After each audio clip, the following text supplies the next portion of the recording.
Gandang umaga po sa inyong lahat.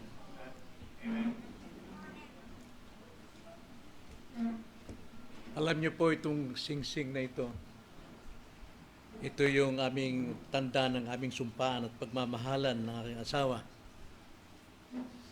Minsan ko itong naiwaglit. Hindi ko alam kung saan ko nilagay. Sa sandaling yon, bagamat mahal ko asawa ko, sa tuwing magkikita kami, nawala yung aking sing-sing. Parang walang talim yung pagmamahal ko sa kanya. Kabado ako at baka madiscover niyang nawala yung sing-sing. Wala akong lakas. Hindi ko alam paano kong ipahayag sa kanya ang wala akong pagbabagong pagmamahal. Dahil alam ko sa sarili ko, nawalan ako ng pinakamahalaga sa aming buhay bilang mag-asawa. Alam niyo, ganun din ang pagiging Kristiyano. Kapag tayo po ay nawala ng talim ng ating pananampalataya, bagamat tayo po ay hindi nawawala sa ating pagiging Kristiyano, tayo po ay sumasamba sa Kanya sa bawat araw ng pananambahan, sa pulong panalangin, sa pakikipag-fellowship sa kapwa mananampalataya. Pero alam natin, wala yung talim ng ating kasiglahan, ng ating pagmamahal sa Diyos. Parang pakitang tao na lamang. Nawawala na yung init ng ating pagmamahal. Hindi tayo makapaglingkod sa Kanya ng epektibo sapagkat alam nating malamig tayo. Nawawala tayo sa tamang tono ng paglilingkod sa Diyos. Wala tayong talim ng ating pananampalataya. Marahil nararamdaman nyo rin yun. Lagi kayong presente sa lahat ng gawain. Nananalangin kayo, pero wala yung init. Wala yung talim. Na paano tayo makakalaya sa ganito? Paano natin mapagtagumpayan ang ganitong damdamin natin na alam natin sa ating puso, mayroon tayong kulang. Nawawala yung apoy ng ating pagmamahal sa Diyos. Well, salita ng Diyos po makapagtuturo sa atin at makapagbibigay ng solusyon sa bagay na ito upang mapanumbalik natin ang talim ng ating pananampalataya. Inayaho kayong buksan natin ang ating banal na kasulatan sa ikalawang hari, 2 Kings, chapter 6. At babasahin natin ang isang bahagi ng kasulatan ng kabanatang ito. Ang verses 5 hanggang 6 lamang. Ganito po ang pagkakasabi. Ngunit samantalang ang isa'y pumuputol ng troso, ang talim ng palakol ay nalaglag sa tubig. At siya'y sumigaw, "Naku, Panginoon ko, iyon ay hiram lamang." At sinabi ng tao ng Diyos na si Eliseo, "Saan iyong bumagsak?" Nang ituro sa kanya ang lugar, pumutol siya ng isang patpat at inihagis doon at pinalutang ang bakal. At kanyang sinabi, "Kunin mo." Kaya't kanyang inabot iyon ng kanyang kamay at kinuha iyon. Ito po yung nakasentro sa paksa na natin pag-usapan ngayon. Mababawi ng Diyos ang nawawala nating talim ng pananampalataya. Mababawi ng Diyos ang nawawala nating tanim o talim ng pananampalataya. Tayo manalangin. Opo, Panginoon, marahil nararanasan namin ngayon ang kawalang sigla, kawalang apoy, kawalang talim ng aming pong paglilingkod sa inyo.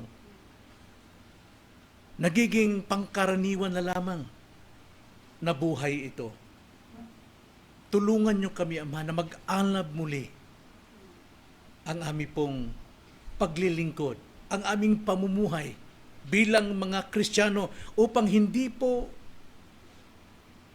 madamay ang aming paglilingkod, pagsamba, maging sa aming pong pamumuhay sa pamilya, ang aming mga anak, kundi patuloy kaming may talas sa aming pong pananampalataya sa inyo. Tulungan niyo kami, Ama, na maunawaan namin ang mga salita mong ito at may sapat kaming kababaang loob na tanggapin ang muling pagbawi ninyo ng nawawala naming talim ng pananampalataya. Itong aming dalangin sa pangalan ng Panginoong Hesus. Amen.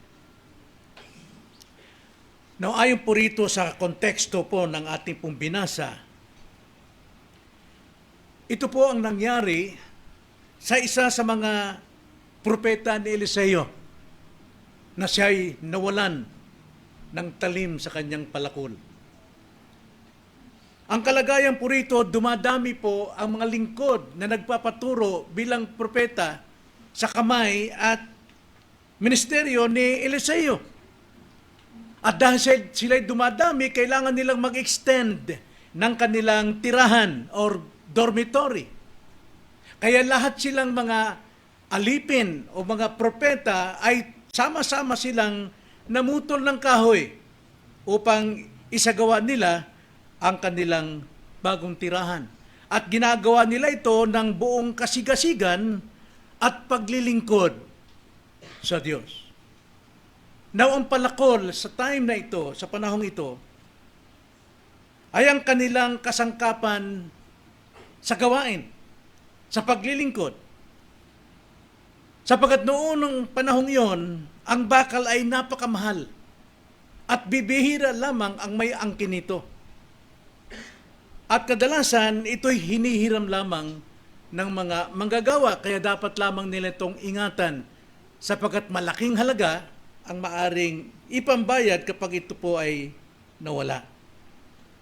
Ito'y simbolo sa kanilang kapangyarihan at kakayanan na maglingkod sa Diyos. Sa atin po, marami pong gift ang binigay sa atin ng Panginoon. Lahat tayo ay mayroong binigay na kakayanan at biyaya para tayo maglingkod sa Diyos. Na yung pagkahulog po rito, mga kapatid, ay nagdulot ng pagkabahala. Sapagkat yung palakol na ito ay hiram lamang. Kaya may pagkabalisa, may pagkabahala, at nawawalan sila ng kapangyarihan para maglingkod sa Diyos. Wala silang magagawa. So ang kawalan ng palakol ay nangangahulugang hindi nila may pagpapatuloy ang gawain. At kailangan pang magbayad sa hiniraman ng kagamitan. Kaya nga po sa atin bilang Kristiyano, sa buhay, madalas nating hinaharap o humaharap tayo sa ganitong pagkawala ng talim ng ating pananampalataya. Ngunit mayroong kapangyarihan ng Diyos para muli itong maibalik sa atin. Ngunit paano? Paano mapapanumbalik ang ating talim? Dito po sa ating binasa, 2 talata, may 3 paraan. 3 paraan upang mapanumbalik ang ating kainitan, kasabikan sa paglilingkod sa Diyos. Unang-una po, ayon po rito sa verse 5, amining ikaw ay nawalan ng talim. Yun yung unang-unang hakbang upang mapanumbalik natin ang ating kasiglahan, ang ating talim, ang ating effectivity sa ating pong paglilingkod sa Diyos. Aminin natin na tayo'y nawalan ng talim.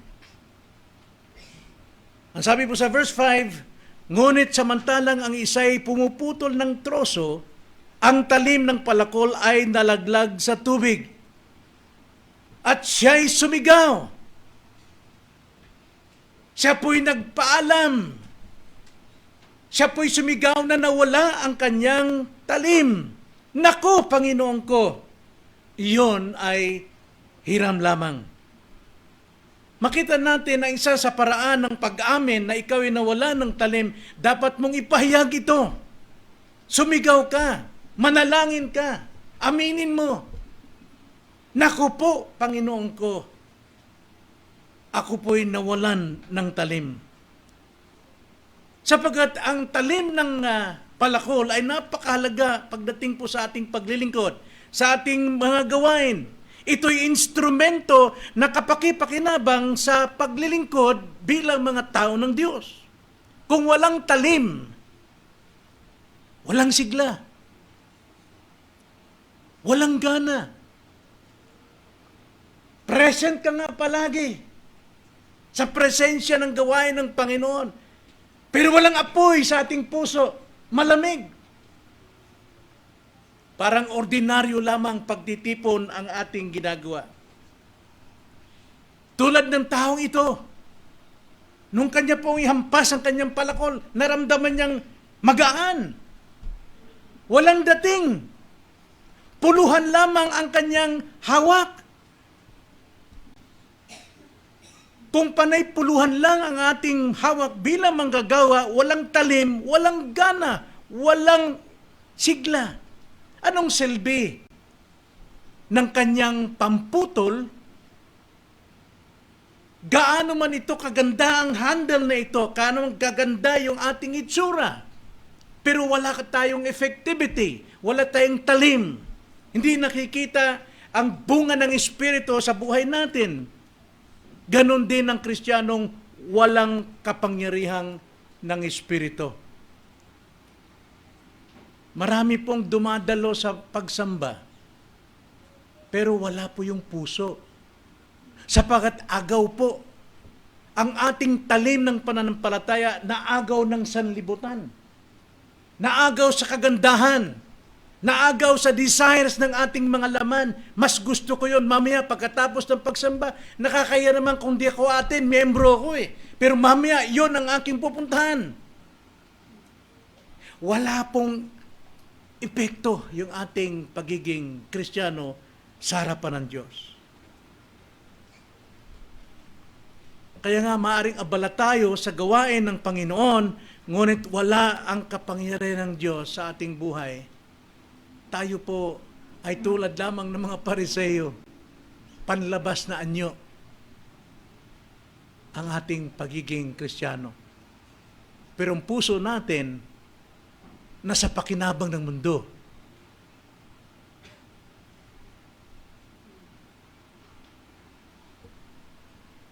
Kasabihan nga, sa pagsamba, maaring physically present, but spiritually absent.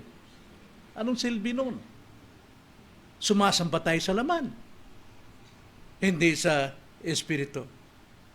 Kailangang kilalalin natin kapag nawawala ang ating sigla, nawawala ang ating talim, hindi na tayo epektibo. Pati sa ating pamilya, dalanan natin, hindi natin natuturuan ang ating mga anak ng tama. Pinababayaan na natin kung anong gusto nilang gawin. Wala yung talim ng kasiglahan. Wala yung talim ng kabanalan. Wala yung talim ng desire, pagmamalasakit sa karya ng Diyos. Wala yung pagtalim ng ating pagsakripisyo ng ating katawan bilang handog na buhay sa Panginoon. Kaya nga, upang makapanumbalik tayo sa ganong talim, sa ganong apoy ng paglilingkod, aminin nating tayo'y nawawalan ng talim. Minsan, pagka ang Kristiyano ay nanglalamig na, nagiging mapagkunwari na. Panlabas na anyo lamang. Panlabas na praise the Lord. Paglabas na awit, hindi nagmumula sa puso.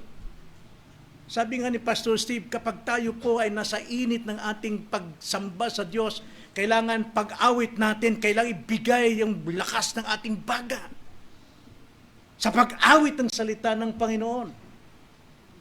Sapagkat siya ang ating sinasamba, siya yung ating pinupuri.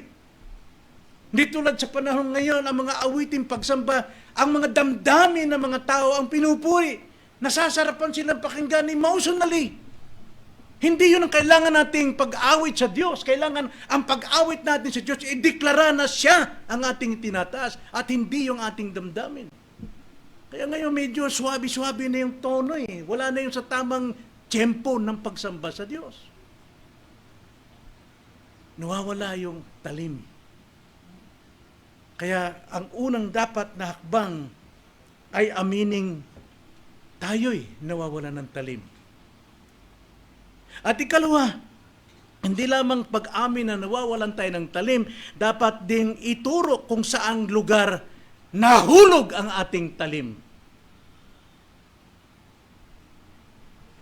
Ang sabi po sa ating teksto, verse 5, ngunit samantalang ang isa'y pumuputol ng troso, ang talim ng palakol ay nalaglag sa tubig at siya'y sumigaw, "Nako, Panginoon ko, iyon ay hiram lamang." At sinabi ng tao ng Diyos, saan iyon bumagsak? Isang bagay po na aminin natin ang sanhi ng ating pagkahulog ng talim. Bakit nawalan tayo ng talim? Anong dahilan? Panghihina, kawalang gana sa pagsamba, kawalang gana sa pagbabasa. Ang isang totoong sagot lamang, mayroon tayong nagawang kasalanan.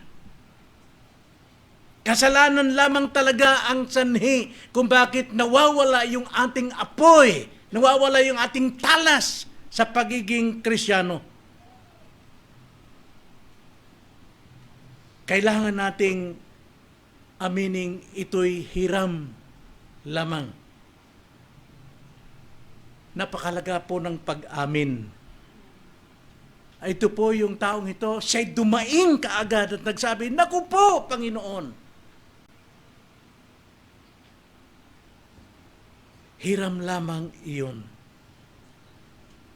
At alam natin mga kapatid, kahit anong gawin nating pagtatago, pagtatakip ng ating sarili, pagpapakita ng sigla, pagbati natin sa ating kapwa mananampalataya, kung tayo po ay malamig sa ating puso, sa tuwing tayo nakakarinig ng pangangaral, sa tuwing tayo nagbabasa ng salita, ang salita ng Diyos, ang tinig ng Diyos ay nagsasalita sa ating puso, sa ating konsyensya, at sinasabi niyang aminin mo ang iyong kasalanan. Aminin mo lamang. At ikaw ay aking patatawarin. Jeremiah chapter 7 verse 3, yun ang sinabi ng Panginoon, aminin mo lang, talikuran mo lamang. Then Isaiah chapter 1 verse 18, gusto kong basahin yun, mga kapatid.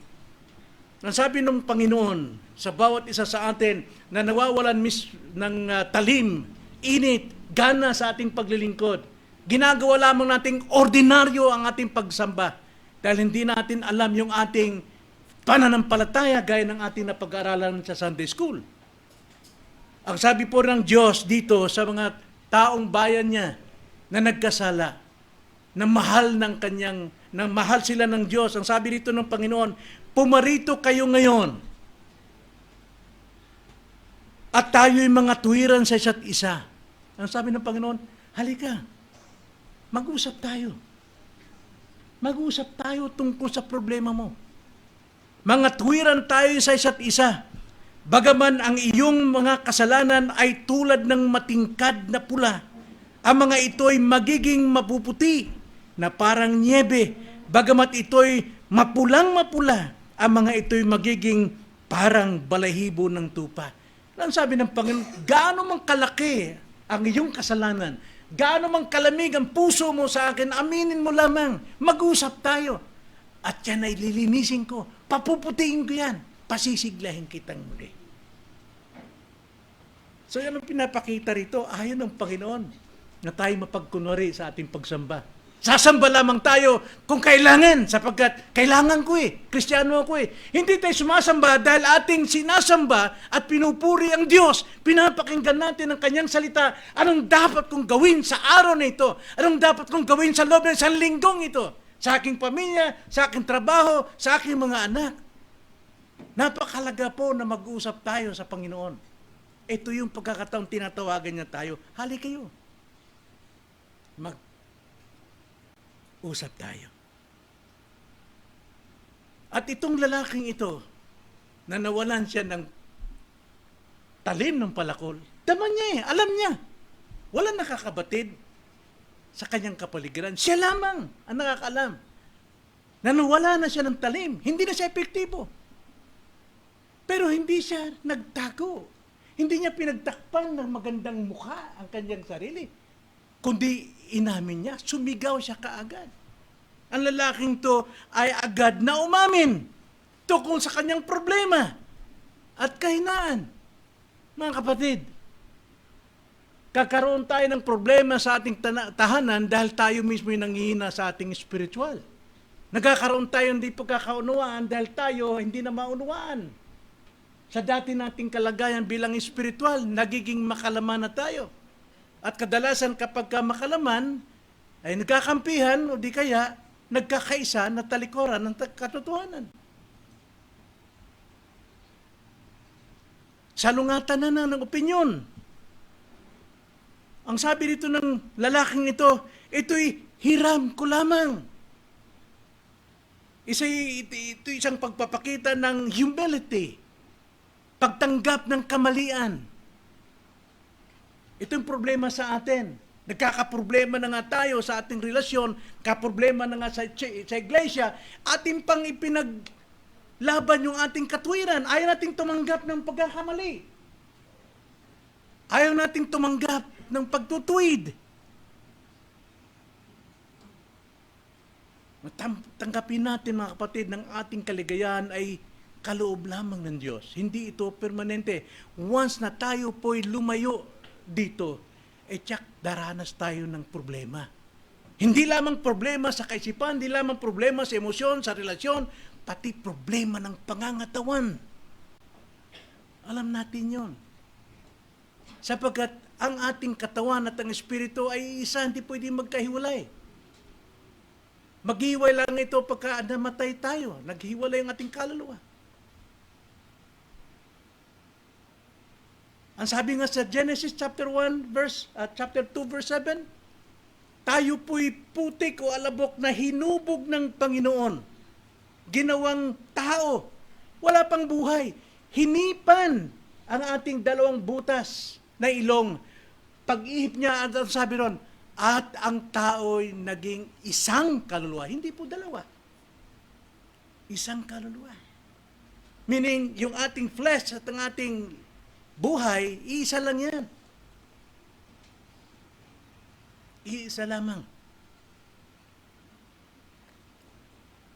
Kaya nga, nasa Diyos ang ating buhay.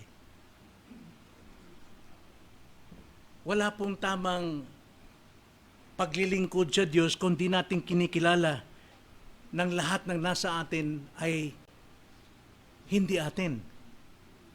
Hiram lamang. At nakadepende sa Diyos ang ating tagumpay at kaligayahan.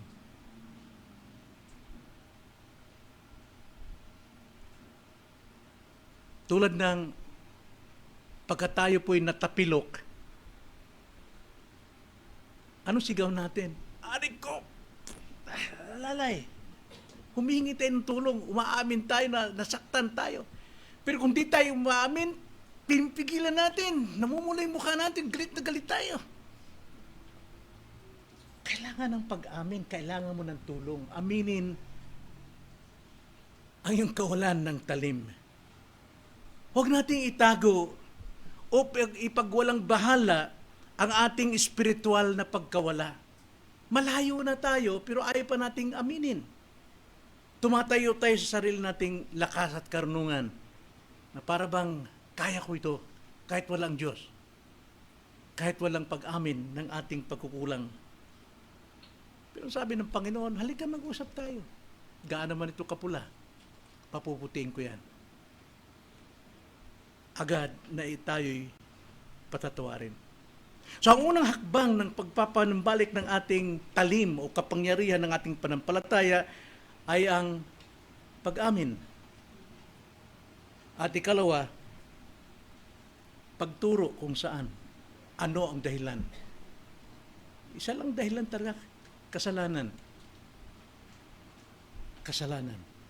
Then ikatlo, upang makapanumbalik ang ating talim, una, aminin ikaw ay nawalan nito. Kalawa, ituro kung saang lugar nawala ang talim. At ikatlo, manalig sa Diyos na maibabalik ang iyong talim. Verse 6, ganito ang sabi. Sinabi ng tao ng Diyos, ang sabi ni Propeta Elias, si Elias dito ay kumakatawan ng ating Panginoon, Jesus. Ang sabi, saan iyon bumagsak? At itinuro ng lalaki kung saan. Kaya nang ituro sa kanya ang lugar, pumutol siya ng isang patpat. Si Eliseo, pumutol ng isang patpat at inihagis doon at pinalutang ang bakal. Hindi po gumawa si Eliseo ng ibang paraan. Hindi siya kumuha ng magnet para ihulog at dikitan yung palakol. Hindi siya kumuha ng backhoe o yung payloader para hukayin. Kundi ang ginawa ni Eliseo ay sa pamagitan lamang ng patpat na imposible para sa tao. Tulad po ng krus ni Kristo, imposible sa mga relihiyoso na sa pamamagitan ng kamatayan ni Kristo sa krus ay sapat para maligtas ang sinumang sumampalataya. That's impossible. Mas maganda pa sa akin ang umakyat ng 7 bundok ng tralala. Lumakad akong 3 kilometrong panay bubog kaysa sa manampalataya lamang sa patpat, sa krus. Ang mensahe ng krus ay kamangmangan sa mga naliligaw at napapahamak. Ngunit kapangyarihan sa mga sumasampalataya. Yun po yung ginawa ni Eliseo. Yun po yung larawan ni Kristo. Kamatayan sa krus. Ito ang panawagan sa atin ng Diyos. Saan bumagsak? Sa tuwing tayo po ay nakikinig at mayroon tayong nakatago, wala ng talim. Laging nagtatanong ang Panginoon sa atin sa bawat mensahe. Ano yung kasalanan mo? Anong sanhi bakit nanlalamig ka? Anong sanhi bakit lumalaki ulo mo sa kayabangan? Anong sanhi kung bakit hindi ka na dumadalo? Anong sanhi bakit marami ka ng dahilan at pangangatwiran na hindi mahalaga ang pagsamba? Kinakausap tayo ng Panginoon. Ituro natin kung saan. Ituro natin anong kasalanan tayo bumagsak. Laging nagtatanong ang Diyos sa ating kung saan bumagsak. At laging sinasabi ng salita ng Diyos, 1 John 1:9, na kung ating ipapayag ang ating kasalanan, tapat at banal ng Diyos na tayo kanyang patatawarin at lilinisin sa lahat ng kalikuan. Yun po yung sinabi ng Panginoon. So itong ginawa ni Eliseo ay larawan ng biyaya ng Diyos. Maring pagtawanan ng sino mang tao. Yun, patpat lang. Imposibleng palutangin ang isang bakal, ngunit yan ang himala ng Diyos na imposible sa tao, ngunit posible sa Diyos. Ganon din po sa atin. Ayaw nating aminin ang ating kasalanan para manumbalik ang ating kasiglahan, ang ating talim sa pananampalataya. Inaako na lang natin, alam na ng Diyos yun. Pero tayo yung nagdurusa. So sa ganitong kaparaanan, ipinakita ng Diyos na siya ang tanging makapaghahango ng ating nawawalang talim. nawawalang kabanalan, nawawalang kapayapaan, nawawalang pag-ibig sa Kanya. So tulad ng bakal na di makaahon sa sarili, ganon din tayo sa ating kasalanan. Hindi tayo makakaahon. Kaya pinakita sa atin ang redemptive history ay para sa atin na malaman natin wala tayong magagawa. Malibang ang Diyos ay maglapat ng Kanyang biyaya sa ating mga puso. Kaya para sa Diyos, wala pong malalim na di kayang abutin ng biyaya ng Diyos. Huwag nating panatilihin na tayo po'y namumuhay sa pagkukunwari, na tayo sumasamba, umaaten, na wala sa puso. Dapat nakikita ang epekto.